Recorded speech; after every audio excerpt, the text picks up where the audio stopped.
आमच्या जावई बापूंचा देशी दारूचा धंदा टाना ना ना. Bye bye bye bye bye, माझी लेकाने जावई येणार आज. रोज म्हणते आई मी उद्या येते, आई मी उद्या येते. फायनली ती आज यायला लागले बरं. काही शपथ. अगं बया बया बया, कसं लागतंय बघ की चांदीचं निरंजन. आई शपथ. आमचे जावई बापूंना 33 धोंडे, चांदीचं निरंजन आणि सोन्याची अंगठी देणार आहे मी. असं गावात कोणी बी काय म्हणते तिला, असं गावात कोणी बी मानपान केलं नसेल असं करणार आहे मी. आई शपथ. माझं जावई म्हणजे साक्षात विष्णूचा अवतारच बाई. हो का सासूबाई? अगो बाई, जावयाला सोन्याची अंगठी आणि माझ्या नवऱ्याला म्हणजे तुमच्या लेकाला जेव्हा माझ्या आईनं 2 तोळ्याची चेन केली होती तेव्हा तुम्ही काय म्हणला होता बरं, आठवते का? अनारशात गुळच नाही आणि चेनीची डिझाईन फार जुनीच आहे. अगं ते तुमचं कर्तव्यच हाय. लेक दिल्या मग जावयाचं मानपण करायला नको का? आणि तुझ्या बापानं काय घातलं होतं माझ्या लेकाला पहिल्या धोंड्याला? पितळाचा तांब्या. तेव्हाच मी अख्ख्या गावात बोंब मारली म्हणून सोन्याची चेन तर मिळाली. ओ सासूबाई, बापावर जायचं काम नाही.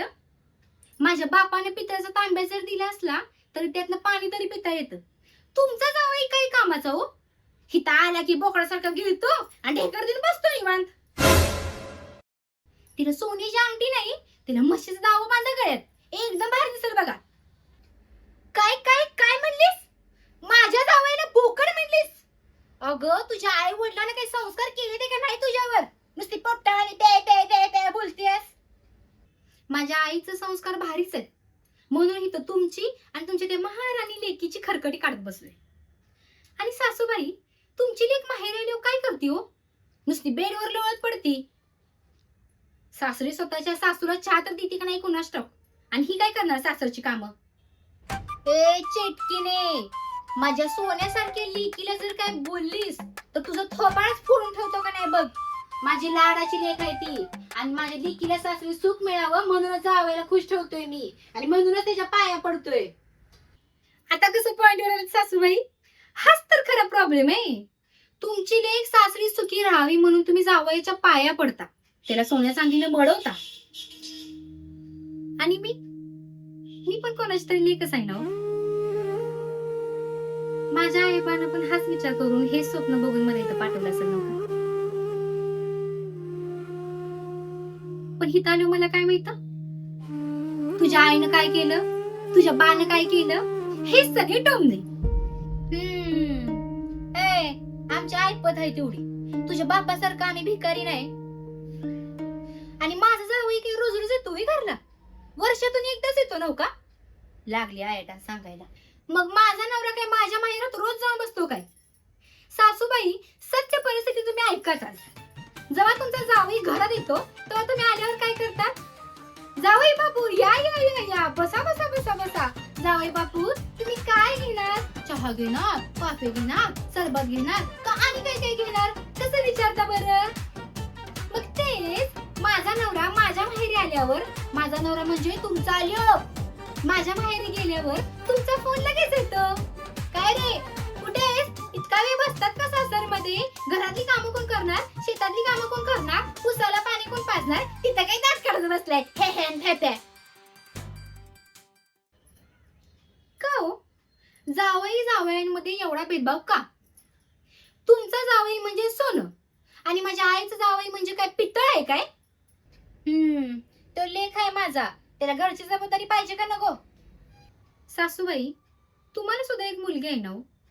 मग तुम्ही एका सुनेच्या आई बापाचं दुःख कसं काही समजू शकत नाही? तुमची मुलगी सासरी जाते तेव्हा ती मुलगी राहते, पण मी या घरात फक्त मोलकरीण आणि सून म्हणूनच राहते. लेकीचा नवरा तो राजा आणि सुनेचा बाप कर्जदार.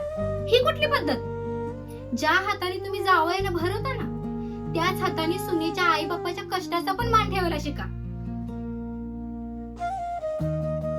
तुझ्या बापानं काय दिलं हा प्रश्न विचारण्याआधी आपण आपल्या जावयाला काय दिलं आणि आपल्या सुनेला आपण काय वागणूक देतोय हे जरा आरशासमोर जाऊन स्वतःच स्वतःला विचारा. अगं अगं अगं अगं ऐकलं का हिचं कीर्तन? अक्कल नाही खात्यात आणि मला चालली शहाणपणा शिकवायला. अगं लेक ती लेक आणि सोन ती सोन असती. ह्या दोघींचं समीकरण कधीच बदलत नसतंय बघ. आणि माझा जावई माझ्या लेकीला राणीसारखं ठेवतो म्हणून मी त्याच्या पाया पडते. अच्छा, म्हणजे आम्ही आयुष्यभर तुमची धुळीभांडी करत बसायचं आणि वरून तुमच्या टोमण्यांचा महाप्रसाद खायचा. म्हणजे माझ्या आई वडिलांच्या कष्टाची तुम्हाला किंमतच नाही. बरं बरं बरं, थांबा. आज तुमचा तो विष्णूचा अवतार दारात येणार आहे का नाही, त्याचा मी चांगलाच सत्कार करते. आयुष्यात धोंड्याचं नावच काढणार नाही परत तो. काय करणार आहेस तू? मी पण बघतेस तू काय करतेस ते. असं होय, मग कान उघडून ऐकाच. मी सकाळपासून चुली पुढं घाम गाळून केलेलं 33 धोंड्याचं जेवण तुमच्या जावयाला जेवायला देणार नाही. मी केलेलं धोंड आणि तुमचं जावई खाणार. काय करायचं ते करा. काय म्हटलीस? अगं कार्टे, तुझं डोसकं बिस्क फिरलंय का काय? जावई बापू कधी पण येतील आता आणि मग मी त्यांच्या ताटात काही वाढू बरं? मग वाढा की ते माझ्या बापाने दिलेल्या पितळाचा तांब्या. नाही तर तुमच्या त्या महाराणी लेकीला सांगा काहीतरी बनवून द्यायला. जिथं माझ्या बापाला मान नाही की नाही, तिथं माझ्या हातचं धोंड पण नाही. अगं चेटकीने 33 कोटी देवांचा मान असतोय तो. अगं गावात आबरू घालशील की माझी, जावयाने उपाशी पोटी घर सोडलं म्हणून. अहो तुमचं ते जावयाच्या आत मी धोंडे भरते डब्यात आणि जाते माझ्या माहेरला. तुम्ही तुमची ती लेक, तुमचा ते जावई, तुमची ती सोन्याची अंगठी, तुमचं ते चांदीचं निरांजन घ्या आणि बसा पूजा करत. पाया पडते मी, तू म्हणशी ती पूर्णिशा, तू म्हणशी ती करायला तयार आहे बघ मी. अगं मला जावई आता उपाची कुठी बाहेर घर सोडून गेला तर गावात होतो. काय म्हणतील माझ्या आबरू जाईल आम्ही दोघं